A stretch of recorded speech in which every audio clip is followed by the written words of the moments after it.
आज मुझे आपकी आवश्यकता है कि जो भी मुश्किल आए उसे स्वीकार करें। आज मुझे आपकी चुनौती स्वीकार करने की आवश्यकता है। आज मैं चाहता हूं कि आप इस प्रक्रिया से प्यार करें। हतोत्साहित होने, अपना जुनून खोने और ये सोचने के बहुत सारे अवसर होंगे कि ऐसा नहीं होना चाहिए था। लेकिन अगर आप अपने भाग्य तक पहुंचने जा रहे हैं, तो आपको एक दृढ़ मन बनाना होगा। यदि आप पहली बार या 5वीं बार या 30वीं बार के बाद हार मान लेते हैं, तो इसका वास्तव में मतलब यह है कि आप इसका इतना बुरा नहीं चाहते थे। कुछ ऐसा होना चाहिए जिस पर आप विश्वास कर रहे हों कि आप अथक हैं। आप इससे प्रभावित नहीं होते कि यह कितना असंभव दिखता है, इसमें कितना समय लग रहा है, इससे आप निराश नहीं होंगे। आप इसलिए हार नहीं मानते क्योंकि लोगों ने आपसे न कहा है। आपका रवैया यह है कि अगर मुझे पूरी जिंदगी विश्वास करना पड़े तो मैं विश्वास करना बंद नहीं करूंगा। मैं उत्तर के रूप में नहीं नहीं लेने जा रहा हूं। मैं सामान्यता से समझौता नहीं करने जा रहा हूं। मैं अपने दिल में जो है उसका पीछा करता रहूंगा। और अपने आप से पूछें, मैं वास्तव में क्या चाहता हूं? मैं वास्तव में क्या चाहता हूं? और इसे लिख लें। लेखन सोचने का कारण बनता है। सोचने से छवि बनती है और आप इन छवियों को प्राप्त कर रहे हैं। आप अपने दिमाग में एक दृष्टि का निर्माण कर रहे हैं। ये दूरदर्शी लोग ही हैं जिन्होंने दुनिया को बदल दिया है। उसके बारे में सोचो। लेकिन जो चीज प्रतिस्पर्धा में बढ़त बनाए रखती है, जो चीज आपको शीर्ष पर रखती है, वह है बार बार सोचने और मानसिक रूप से तैयार होने की क्षमता।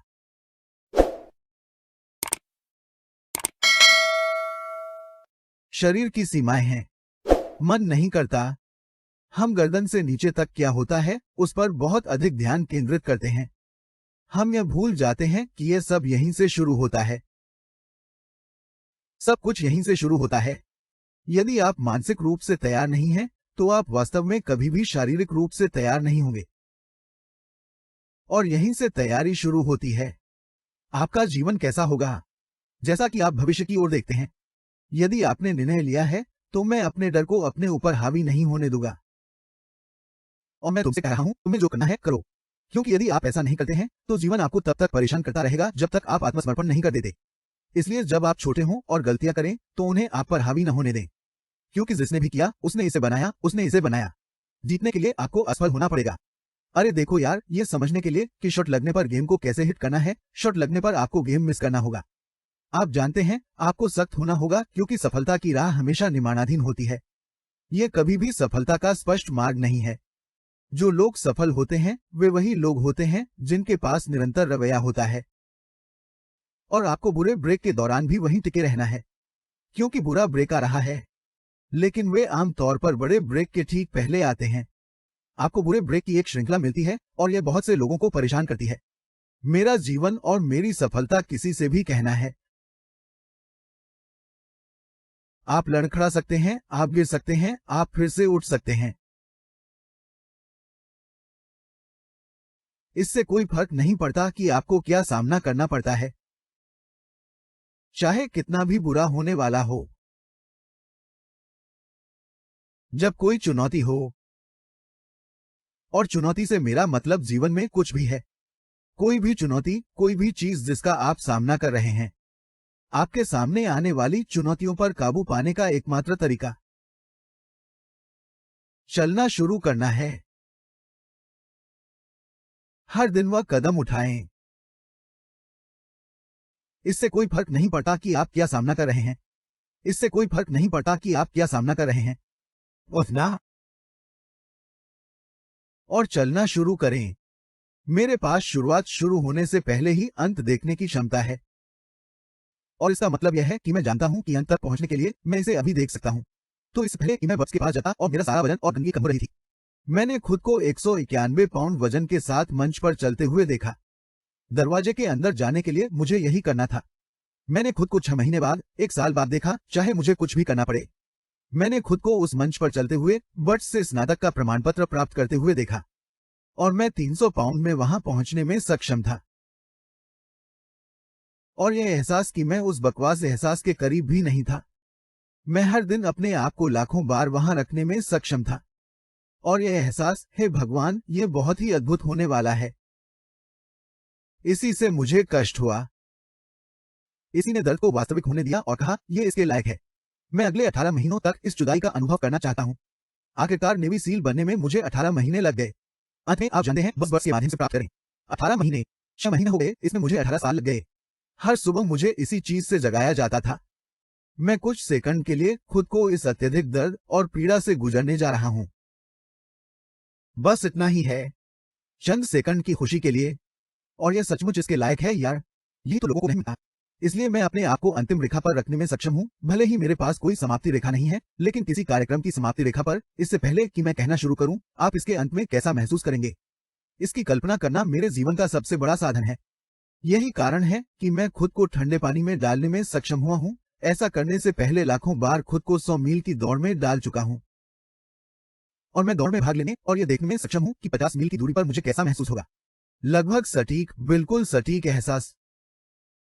सही, इसलिए जब सामने आया है तो इसमें कोई आश्चर्य की बात नहीं है। इसमें कोई आश्चर्य की बात नहीं है, मैं इसे पहले ही लाखों बार कर चुका हूं।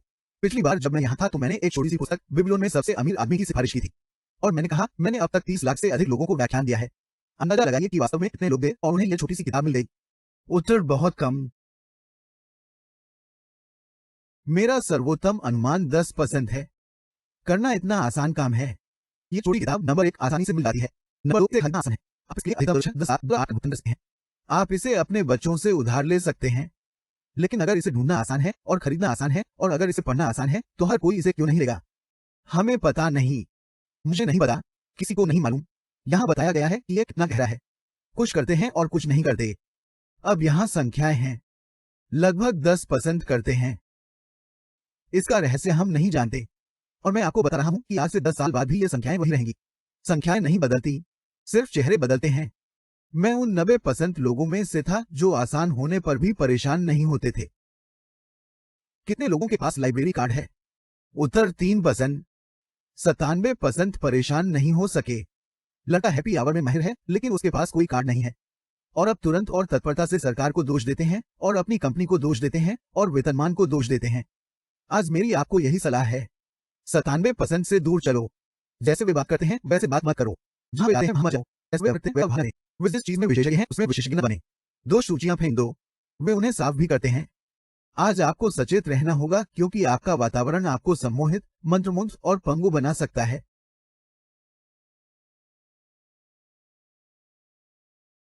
दूसरी बात यह है कि अपने जीवन की पूरी जिम्मेदारी लें। ऑस्कर वाइल्ड ने एक बार कहा था, जिम्मेदारी वह है जो हम किसी और से अपेक्षा करते हैं। ये एकदम सच है। अधिकांश लोग जिम्मेदारी स्वीकार करने से डरते हैं। ये जीवन का एक तथ्य है और हम इसे हर दिन क्रियान्वित होते हुए देख सकते हैं। जब दंत चिकित्सक हमें इंतजार करवाता है तो हम खुद को कॉलर के नीचे गर्म होते हुए देख सकते हैं। और जब हमारी नियुक्ति 30 मिनट पहले हुई थी तब हम वहां बैठे पुरानी पत्रिकाएं पढ़ रहे थे और हम यह सोचकर नहीं रुकते कि हम इस महीने के बंधक भुगतान को मेल करना भूल गए।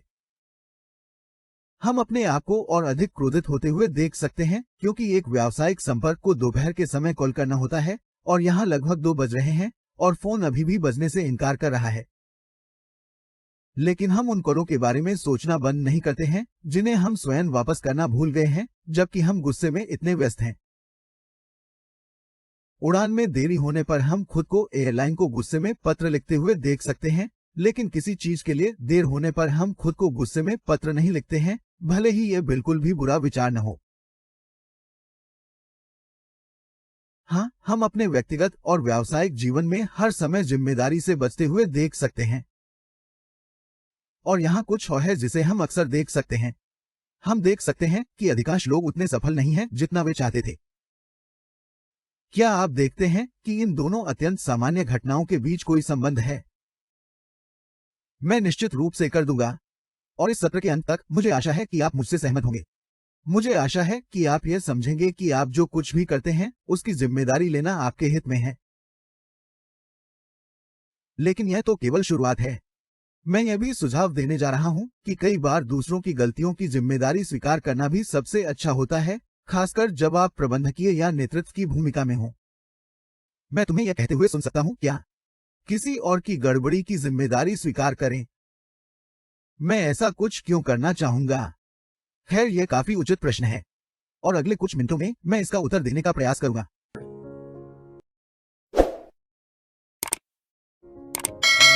मेरे व्यक्तिगत जीवन में मेरी कमजोरियों में से एक यह है कि मुझे तकनीकी चीजें पसंद नहीं हैं, इसलिए भले ही मुझे ट्विटर, इंस्टाग्राम और फेसबुक पर रहना पड़े, लेकिन मुझे इसकी परवाह नहीं है।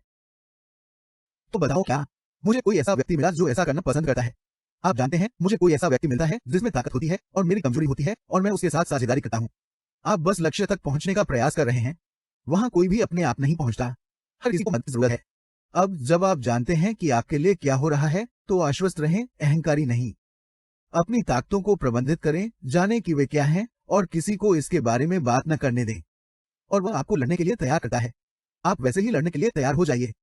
तुम्हें तुम्हें जानना है, आपको अपना कौशल विकसित करने में मदद करता है। हर समय आप अपनी ताकत विकसित कर रहे हैं।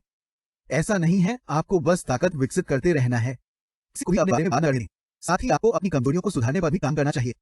इसलिए मुझे मेरे बावजूद इंस्टाग्राम पर आना पड़ा, ट्विटर पर आना पड़ा, फेसबुक पर आना पड़ा। चाहे मैं चाहूं या न चाहूं, मुझे वीडियो बनाने ही है, क्योंकि दुनिया सोशल मीडिया की ओर बढ़ रही है। अगर मेरे पास किम कार्दाशियन जितने फॉलोअर्स होते तो शायद मुझे यह टीवी शो भी नहीं करना पड़ता।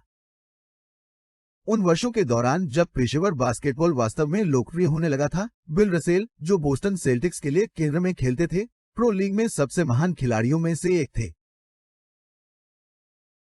वह विशेष रूप से अपनी रिबाउंडिंग और रक्षात्मक कौशल के लिए जाने जाते थे।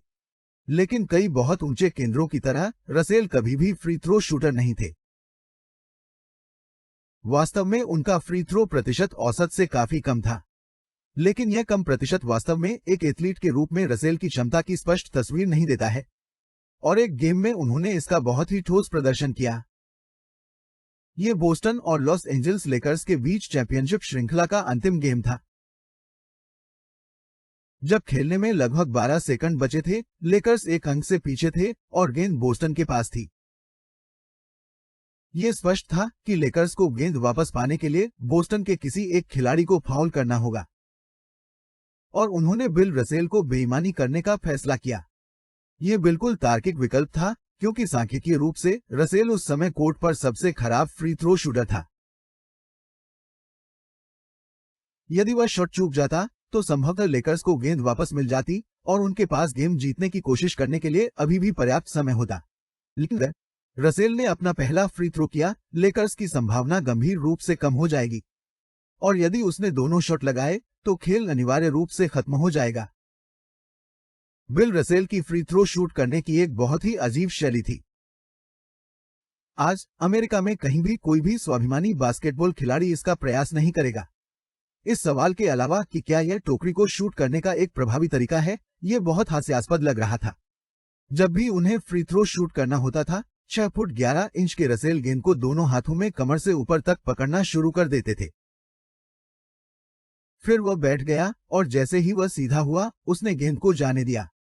ऐसा लग रहा था जैसे वह किसी दीवार पर मिट्टी की बाल्टी फेंकने की कोशिश कर रहा हो। लेकिन चाहे वह कैसा भी दिखता हो, जैसे ही बिल रसेल को फाउल किया गया, उसे पता चल गया सेल्टिक्स गेम जीतने वाले थे।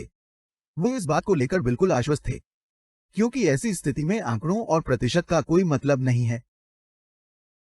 काम में एक बहुत अधिक महत्वपूर्ण कारक था, कुछ ऐसा जिसे संख्याओं और दशमलव बिंदु में व्यक्त करने का कोई तरीका नहीं मिला है। सीधे शब्दों में कहें तो बिल रसेल एक ऐसे खिलाड़ी थे जो अपनी टीम की सफलता या विफलता की जिम्मेदारी लेना चाहते थे। वह ऐसी स्थिति में अपने कंधों पर भार चाहते थे। बहानेबाजी की कोई संभावना नहीं, खेल हारने पर किसी और को दोष देने की कोई संभावना नहीं, कोई दूसरा अनुमान लगाने की कोई संभावना नहीं। बिल रसेल चाहते थे कि गेंद उनके ही हाथ में हो और किसी और के हाथ में न हो। और जादू की तरह, भले ही वह इससे पहले अपने जीवन में मारे गए हर फ्री थ्रो को चूक गया हो, उसे पता था कि वह इसे बनाने जा रहा है। और बिल्कुल वही हुआ। वस्तुतः हमेशा ऐसा ही होता है, जब कोई पुरुष या महिला जिम्मेदारी को उत्सुकता और आत्मविश्वास के साथ स्वीकार करता है।